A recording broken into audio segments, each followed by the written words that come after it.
Hey everybody, we are out here at the start of a new project for the Steele residents.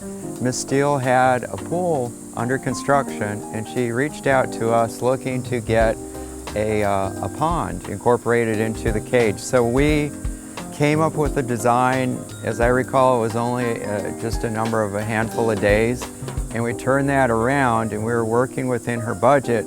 But in that meantime, I was able to get the pool contractor, who had already gotten to the point of doing the enclosure, to build us a back wall where we can use to build up our waterfall against that.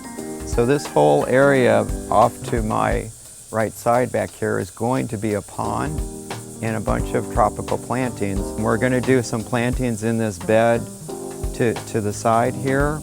And then there's going to be a complementary bed back over on the right side. Now, because the pool was already all permitted and whatnot, we were very limited as to what we were allowed to do as far as space. So there was no really ability to alter the area that we were going to be working with. So everything was created to fit this job site, and as I say, it was done in just 3 or 4 days turnaround. So in addition to the inside the enclosure, we're going to be developing a green wall across this chain link fence to kind of shield us from looking over at the shed, and then all the way to the back wood fence. The Steele has a bunch of furry kids, and the adults get to play over on this side, and the furry kids get the other side of the yard. So we basically are going to try to develop a situation where we don't really see any of that. We're at Diane Steele's property.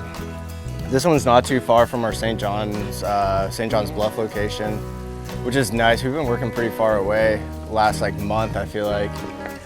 She's a huge fan of our water features, so as you can see, we have the smaller skimmer. This is a 1000 series skimmer from Aquascape. Nice little shape to it though. Cool little pocket that the contractors formed out for us. They built a little retaining wall for us to berm up, get our elevation change. And this turned out really nice. The sound travels really well through the screen enclosure in here. And I'm happy because we're outperforming her little jacuzzi waterfall. The natural one's kind of creating more of the sound and atmosphere in here, so I'm happy about that. So today, what we're really focusing on, we got done with the pond early, so we're slamming landscape out. Today's Wednesday, we're gonna get plants in the ground. Thursday, we're having all-star irrigation come out. They're gonna run drip all inside. Super efficient way to get water to your plants. If you haven't heard about the drip systems, go ahead and look it up, contact us, and we'll educate you on that.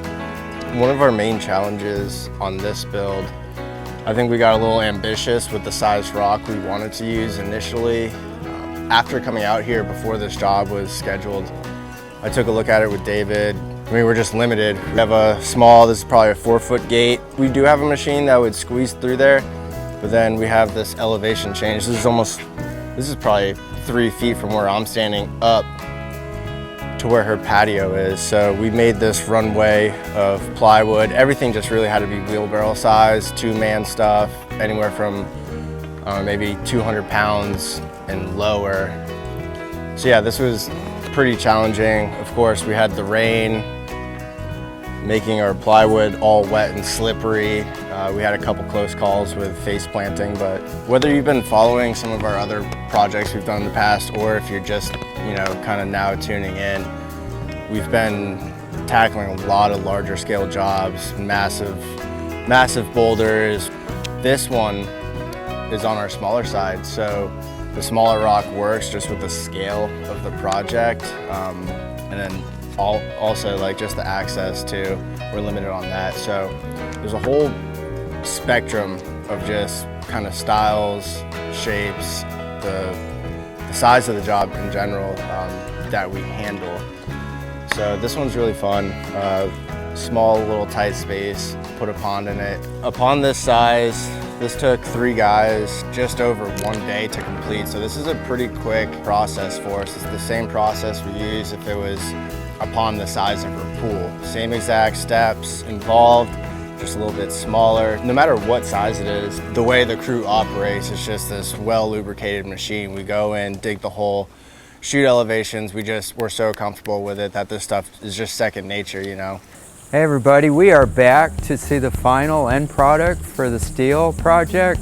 It has turned out amazing. My true test of any project that I work on is if I would love to have that in my own backyard, I'm pleased with the outcome. So this project turned out really great. Ms. Steele is super happy about how everything's turned out. She was extremely pleased with the caliber of the work that Mike and his crew did for us here on this project with the pond. We had some help from Glenn as well as far as some of the ancillary landscaping goes. As you can see, we've got a somewhat tropical look to the whole planting. With the pool, it's kind of nice with the cage because it does help protect a little bit with the elements, so we do get a little bit better protection from frost having it inside of a cage. So in the foreground here, we've got arboricola and some foxtail fern. And then for a little splash of color down the side where the skinny area is, we've got some blue days going on. She likes red sister tea, and we've got some of those. And I like to pair up variegated foliage with the red sisters. I think that pops real nicely.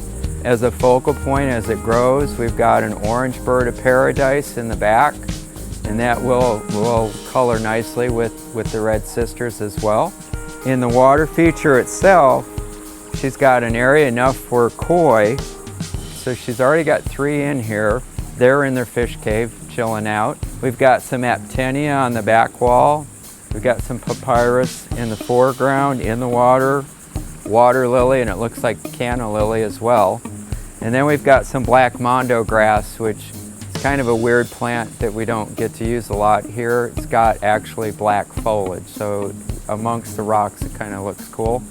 And then we balanced everything on the far side with the balance of the arboricola, the red sisters, the blue days, and then we added a hibiscus. This one has an injector system so that it will help to keep the water healthy so that the fish will be supported. So there's bacteria that gets injected directly into the water to keep the algae and whatnot in the correct balance for the pond. As you can see, it sounds a little bit strange to have a water feature with a big water feature, but when you see the finished project and you hear the sounds of the water, it's extremely relaxing in here, which, as I would say, this yard in the backyard is now flamingo worthy, and I would love to have this in my own yard. If you would like to have this same kind of project in your yard, give us a call at Earthworks. Like us on Facebook and reach out directly to the nursery and get a hold of us that way. Give us a thumbs up for the video, and we hope to hear from you, and thank you for stopping by.